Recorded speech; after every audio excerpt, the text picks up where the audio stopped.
Bugun sizlar bilan biznes asoslari fani bo'yicha yangi mavzuni o'tamiz.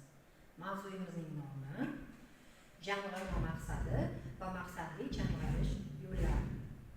Hurmatli o'quvchilar, biz sizlar bilan birinchi darsimizda jamg'arish o'yinini o'ynash uchun bizga kerak bo'ladigan o'quv materiallari haqida tushuntirish bergandik. Endi bugun sizlar bilan biz bu o'yinni nimadan boshlashimiz kerakligi haqida ma'lumotlar bilan tanishib chiqamiz. Hurmatli o'quvchilar, ko'rib turganingizdek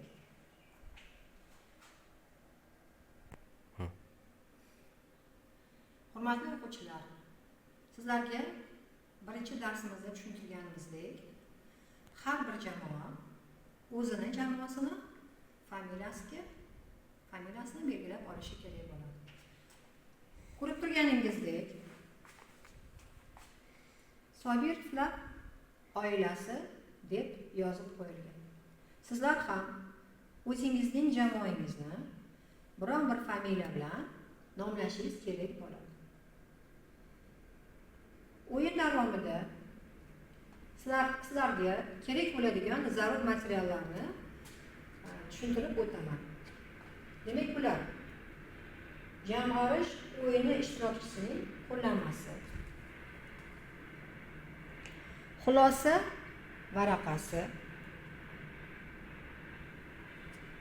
shuningdek oila maqsadi kartalari, oila a'zolari kartalari, Sardor, Sevara, Doniyor, Aziza, Maryam, Fathulla, shuningdek voqea kartalari, natija kartalari, yangilanish kartasi, Wobler kartalari, shuningdek xaridni amalga oshirayotgan paytida zarur bo'ladigan qo'shimcha kartalar kerak bo'ladi. O'yin davomida shuningdek sizlarga qalam, o'chirg'ich, stikerlar hamda markerlar kerak bo'ladi. Hurmatli o'quvchilar,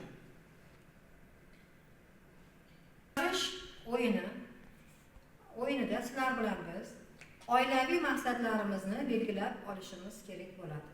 Buning uchun sizlarga 3 ta oila maqsadi kartasi beriladi. Siz bu kartalardan birini tanlashingiz kerak bo'ladi. Masalan,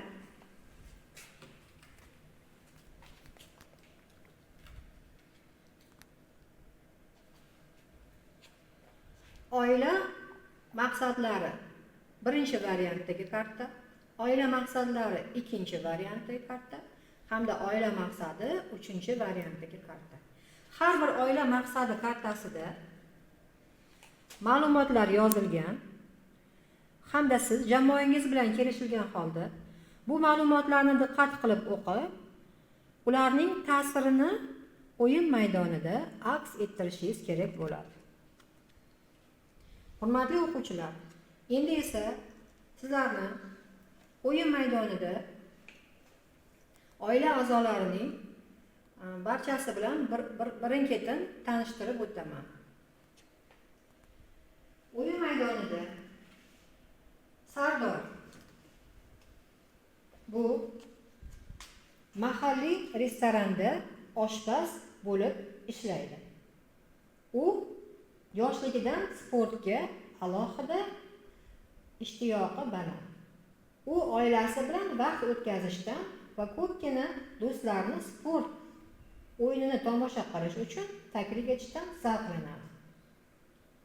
U mahalliy sport jamoasini qo'llab-quvvatlaydi. Do'stlari bilan har shanba kuni stadionga ularning o'yinlarini tomosha qiladi va agar ular g'alaba qozonsa, nishonlaydi. Ukasi ular maktabni tugatganlaridan so'ng chet elda yashash uchun Villa Townni tark etdi va Sardor u bilan aloqada bo'lishga harakat qiladi. Ikkinchi oila a'zosi Sevara. Sevara mahalliy kutubxonada yarim kun ishlaydi va tushdan keyin uyda bo'ladi. U Villa Town shahrida o'sgan va do'stlari bilan uchrashib turishni yaxshi ko'radi. U do'stlari va yaqinlari, qarindoshlarini kechki ovqatlarga taklif qilishni yaxshi ko'radi. Bu davrada har kim musiqa tinglash va vaqti bilan raqsga tushishdan zavqlanishi mumkin. U farzandlari bilan juda faxrlanadi va ularning kelajagi porloq bo'lishiga umid qiladi. Ba'zida u Doniyorni juda sog'inadi va u yaxshi ish qilyaptimi yoki yo'qmi deb tashvishlanadi. U qizi Azizani ham juda tez iste'dodli deb hisoblaydi va uni birga qizlar vaqtini o'tkazish uchun mahalliy kinoteatrga olib borishni yaxshi ko'radi. Har yakshanba kuni u mahalliy novvoyxonadan oilaviy choy ichish uchun mazali tortlar sotib oladi. U Maryam buvidan biroz tashvishlana boshlaydi, chunki qariyapti, biroz unutuvchan bo'lib qolgan. Doniyor kartasi. Doniyor Sardor va Sevaraning to'ng'ich farzandi. Hozir u 19 yoshda va u xorijda jurnalist yordamchi sifatida ishlaydi. U yoshligida mahalliy Tovdalik gazetasida ishlashni orzu qilgan va o'rta maktabni tugatgach chet elda ishlab tajriba orttirishga qaror qilgan. Har doim ham oson bo'lmasa-da, oilasi faxrlanishi uchun kecha-yu kunduz tinmay mehnat qiladi. U hayotdan zavq oladi, lekin ba'zida oilasi va do'stlarini sog'inadi. U ular bilan telefon orqali aloqada bo'lishga harakat qiladi va ularni tashrif buyurishga ko'ndirishga harakat qiladi. Kelajakda oilasiga pul jo'natib, turmush darajasini oshirishga umid qiladi. Keyingi kartamiz Aziza. Aziza oilaning eng kichigi. Hozir u 13 yoshda. U kitob o'qishni yaxshi ko'radi. U yaxshi o'quvchi va bo'sh vaqtlarini raqs mashg'ulotlariga borib, sharbat do'konida do'stlari bilan suhbatlashib o'tkazadi.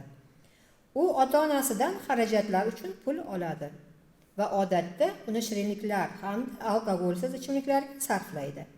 Uning do'stlari kinoga borishni yaxshi ko'radilar. Bu esa tez-tez ota-onasidan qo'shimcha pul so'rashga majbur qiladi va keyingi haftada qaytarib berishni va'da qiladi. Ba'zan ota-onasi unga pul berishadi, lekin u har doim ularni qaytarishni unutganga o'xshaydi. Keyingi kartamiz Maryam buvi. Maryam buvi 75 yoshda. U Sardorning onasi. U turmush o'rtog'i Po'lat vafotidan keyin bir necha yil davomida oilasi bilan birga yashamoqda. U har hafta do'stlari bilan uchrashib choy ichishni va shahardagi yangiliklarni muhokama qilishni yaxshi ko'radi. U butun umr davomida shaharda yashab, uni yaxshi biladi hamda shaharning o'sishi va o'zgarishini ko'radi. Kelini hozir ishlaydigan mahalliy kutubxonani tashkil bo'lishiga yordam beradi. U har hafta maroq uchun lotereya chiptasini sotib olishni yaxshi ko'radi, lekin pul bemalol emas, chunki marhum eri doimo unga g'amxo'rlik qiladi.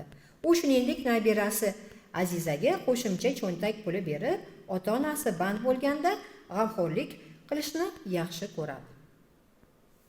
Shuningdek, eng oxirgi kartamiz Fatxulla. Fatxulla Azizada ko'ngli bor va ularning oilalari bir-birlarini juda yaxshi bilishadi. U turmush qurganidan keyin birgalikda hayot kechirishdan juda xursand. Hozirda u otasining biznesida, korxonasida elektrik bo'lib ishlaydi va bir kun kelib biznesini egallashga umid qilmoqda. Har chorshanba kuni u shanba kungi o'yinga tayyorgarlik ko'rish uchun sport mashg'ulotlariga boradi. Hurmatli o'quvchilar, shuni ta'kidlash o'tishim kerakki, Fatxulla kartasi bu birinchi turda o'ynalmaydi.